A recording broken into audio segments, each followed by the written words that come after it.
서울 한복판 태산홀딩스 본사 회장실의 새벽은 늘 고요했습니다. 높은 빌딩의 유리창으로 스며드는 첫 햇살이 오래된 서류철 위로 비쳤어요. 한도연 회장은 묵직한 안경을 벗고 창밖을 바라봤습니다. 거리는 분주했지만 그의 마음은 고요하지 않았습니다. 결혼을 앞둔 외아들의 약혼녀가 진심으로 사람을 보는지 아니면 돈을 보는지 확인하고 싶었죠. 그는 의자에서 천천히 일어나 오래된 여행 가방을 꺼냈습니다. 가방 속에는 낡은 코트와 해진 운동화, 그리고 허름한 모자 하나가 있었습니다. 이 물건들은 그가 회장이 되기 전 젊은 시절 고생하던 때의 흔적이었어요. 인간의 본심은 가진 걸 잃을 때 드러나는 법이지. 혼잣말을 한 뒤 도연은 묵묵히 옷을 갈아입었습니다. 비서실장 김태수가 문을 두드리며 들어왔습니다. 회장님, 내일 일정이 꽉 차 있습니다. 주식시장 보고도 있으시고 그 일정 다 취소하게. 도연의 목소리는 낮지만 단호했습니다. 제가 대신 가도 되지 않겠습니까? 아니, 이번 일은 내가 직접 확인해야 하네. 짧은 대화가 지나간 후 실장은 더는 묻지 못했습니다. 그날 밤 도연은 본사 뒤편 창고에서 직접 자신의 변장을 점검했습니다. 거울 속에 그는 이미 재벌이 아니라 세상에서 가장 초라한 노인이었죠. 얼굴에는 수염이 덮이고 손에는 오래된 상처 자국이 드러났습니다. 그는 손끝으로 상처를 쓸며 지난 세월을 떠올렸어요. 언젠가 자신도 이런 모습으로 거리를 떠돌던 시절이 있었습니다. 그때는 돈보다 사람의 따뜻한 말 한마디가 더 귀했죠. 이튿날 새벽 도연은 작은 도시락 가방을 들고 회사 정문을 지나쳤습니다. 경비원은 그를 못 알아보고 눈살을 찌푸렸습니다. 그는 일부러 고개를 숙이고 인근 지하도로 향했습니다. 차가운 공기가 폐 속으로 깊이 스며들었어요. 지하도엔 이미 노숙자 몇 명이 담요를 덮고 누워 있었습니다. 도연은 그들 옆에 조용히 자리를 잡고 종이컵을 꺼냈습니다.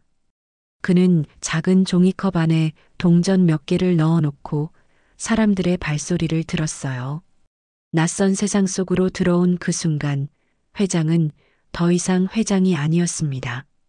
아침이 밝자 그는 S투자 빌딩을 향해 걸었습니다.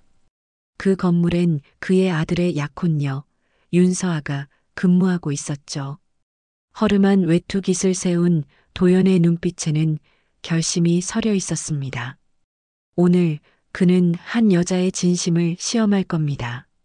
그리고 동시에 세상의 냉정함이 어디까지인지를 확인하려 했죠. 그의 발걸음은 느렸지만 단단했습니다. 마치 오래전의 자신에게 다시 돌아가는 길처럼요. 출근 시간의 여의도 거리는 분주했습니다. S투자 빌딩 앞엔 검은 정장을 입은 사람들이 쉴 새 없이 드나들었어요. 그들 사이로 낡은 외투 차림의 한 노인이 서 있었습니다. 한도연은 종이컵을 들고 조용히 빌딩을 바라봤습니다. 바람은 차가웠고 사람들의 시선은 더 차가웠죠. 몇몇 직원이 비웃으며 지나갔지만 그는 아무 말도 하지 않았습니다. 문득 누군가가 다가왔습니다. 따뜻한 커피 향이 코끝을 스쳤어요. 춥지 않으세요? 윤서아였습니다. 그녀는 잠시 주저하다 자신의 커피를 내밀었습니다. 그 손길은 조심스럽고 진심이 담겨 있었어요. 도연은 고개를 숙여 컵을 받았습니다. 그의 손끝이 살짝 떨렸습니다. 그녀가 멀어지자 그는 낮게 중얼거렸습니다. 첫인상, 통가군. 멀리서 박재민 부장이 그 장면을 지켜보고 있었습니다. 그는 불쾌한 표정으로 서아를 불러세웠어요. 회사 앞에서 구걸꾼이랑 농담할 시간 있습니까? 서아는 굳은 표정으로 대답했습니다. 그분도 사람입니다. 박재민은 비웃으며 돌아섰습니다. 그날 오후 도연은 K. S투자 건물 뒤편에서 서류를 나르는 서아를 다시 보았습니다.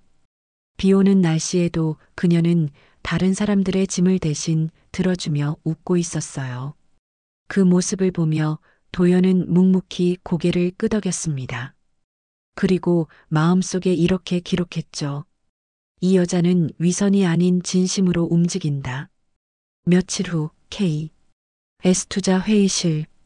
서류 더미가 쌓인 테이블 앞에서 박재민 부장이 날카로운 목소리로 지시했습니다. 윤대리, 이 투자 보고서 내일까지 끝내시오. 투자자 정보는 신경 쓰지 말고. 서아는 고개를 끄덕였지만 마음 한켠이 불편했습니다. 분석을 진행할수록 자금의 흐름이 이상했죠. 해외로 빠져나간 자금 일부가 불법 투자회사로 이어지고 있었습니다.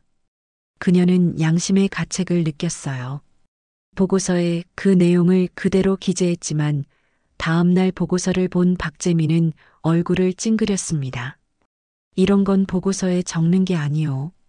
수정해요. 하지만 진실을 숨기는 건 잘못입니다. 그 짧은 대화는 전쟁의 시작이었습니다. 박재민은 즉시 인사팀에 보고서를 전달하며 서아의 태도를 문제 삼았습니다. 그녀는 징계 위기에 놓였죠. 이 모든 과정을 도연은 CCTV를 통해 지켜보고 있었습니다. 그는 생각했습니다. 단순한 시험이 아니라 부패한 시스템의 문제로군. 비서 김태수가 걱정스러운 표정으로 다가왔습니다. 회장님, 이쯤에서 철수하시는 게. 도연은 고개를 저었습니다. 아직 끝나지 않았네. 진짜 시험은 지금부터야. 며칠 뒤 K. S투자 로비가 소란스러웠습니다. 보안 요원 2명이 노숙자 차림의 도연을 밖으로 끌어내고 있었습니다. 이런 곳엔 들어오시면 안 됩니다. 도연은 아무 말 없이 그저 서아를 바라봤습니다. 그녀는 그를 도우려 했지만 박재민이 앞을 가로막았습니다. 이 사람 때문에 회사 이미지가 손상됐어. 윤대리, 더 이상 나서지 마. 서아의 손이 떨렸습니다. 그녀는 불합리함 앞에서 눈을 돌릴 수 없었습니다. 사람을 몰아내면서 이미지 타령을 하세요? 순간 공기가 얼어붙었습니다. 이 사건으로 그녀는 인사위원회에 회부됐습니다. 그날 밤 도연은 호텔 스위트룸에서 조용히 수염을 깎았습니다. 거울 속의 얼굴은 더 이상 노숙자가 아니었습니다. 이제 내 차례군. 그는 서류 가방에서 새 명함을 꺼냈습니다. 미스터 한 싱어포 글로벌 펀드. 다음 날 아침 K. S투자 본사에는 새로운 초대장이 도착했습니다. 수조원대 투자 제안서와 함께 말이죠.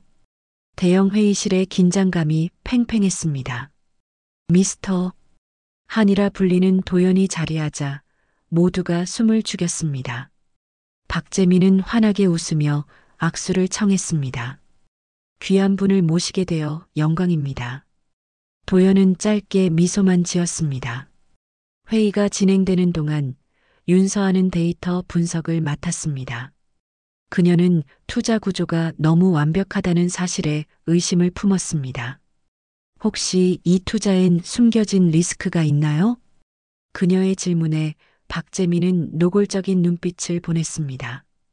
괜한 오해를 만들지 마시오. 회의가 끝난 뒤 서아는 미스터 한에게 직접 면담을 요청했습니다. 도연은 고개를 끄덕이며 호텔 미팅룸을 예약했습니다. 그녀는 정장을 차려입고 약속 시간에 도착했습니다. 문이 열리자 낯익은 눈빛이 그녀를 맞이했습니다. 도연의 시선엔 시험의 끝이 담겨 있었습니다. 그녀는 직감했습니다. 당신이었군요. 하지만 그 말은 입 밖으로 나오지 않았습니다. 다음 날 아침 서아는 회사에 최종 보고서를 제출했습니다. 결론은 윤리적 기준에 맞지 않는 거래이므로 거절 권고. 회의실 안이 술렁였습니다. 박재민은 손으로 탁자를 내리쳤습니다.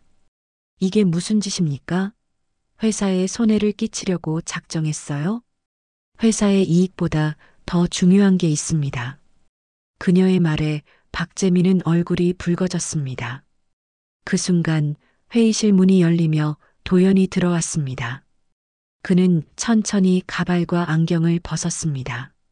순식간에 모든 이들의 얼굴이 굳었습니다. 내가 시험한 건 충성심이 아니라 양심이네. 도연의 목소리가 회의실을 울렸습니다.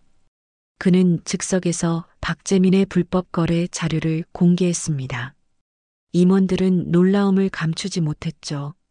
박재민은 결국 보안요원에게 끌려나갔습니다. 서하는 자리에 앉은 채 손을 꼭 쥐었습니다. 도연은 그녀를 향해 말했습니다. 고맙네. 그대 덕분에 회사를 구했어. 며칠 후 언론은 노숙자 회장의 시험이라 대서특필했습니다. 서하는 조용히 사직서를 내고 회사를 떠났습니다. 그녀는 복지센터에서 노숙자들에게 금융 기초를 가르치기 시작했습니다. 도연은 그 소식을 듣고 직접 찾아갔습니다. 센터의 낡은 교실에서 서하는 칠판에 신뢰라는 단어를 적고 있었습니다. 그의 발걸음이 문 앞에서 멈췄습니다. 여기서 진짜 투자가 이뤄지고 있군요. 서하는 놀란 눈으로 돌아봤습니다. 도연은 미소를 지으며 봉투 하나를 내밀었습니다. 이건 재단 설립 자금이요. 함께 해주지 않겠나? 그녀는 잠시 망설였지만 이내 고개를 끄덕였습니다. 사람을 위한 금융이라면 저도 하고 싶어요. 두 사람은 손을 맞잡았습니다. 창밖으로 오후 햇살이 들어와 둘을 감쌌습니다. 그날 태산복지재단의 첫 문장이 작성되었습니다. 재단 개소식 날 서울광장은 봄꽃으로 가득했습니다. 수많은 기자들과 시민들이 모여 있었죠. 단상 위에 선 윤서하는 마이크를 잡았습니다. 돈보다 귀한 것은 신뢰입니다. 사람을 믿는 금융이 세상을 바꿀 것입니다. 그녀의 목소리는 담담했지만 힘이 있었습니다. 박춘배, 그날 거리에서 만난 노숙자는 청소복을 입고 객석에서 손을 흔들었습니다. 도연은 조용히 박수를 보냈습니다. 그의 아들 한지우는 무대 뒤에서 눈시울을 붉혔습니다. 하늘 위 드론 카메라가 천천히 멀어지며 재단 현판이 보였습니다. 트러스트 이즈 더 트루 캐퍼털 신뢰가 진짜 자본이다. 그 문구가 햇빛에 반짝였습니다. 사람들의 환호가 울려 퍼졌고 서하의 미소가 마지막 장면을 채웠습니다. 그날 한 노인의 시험은 끝났고 한 여자의 시대가 시작되었습니다.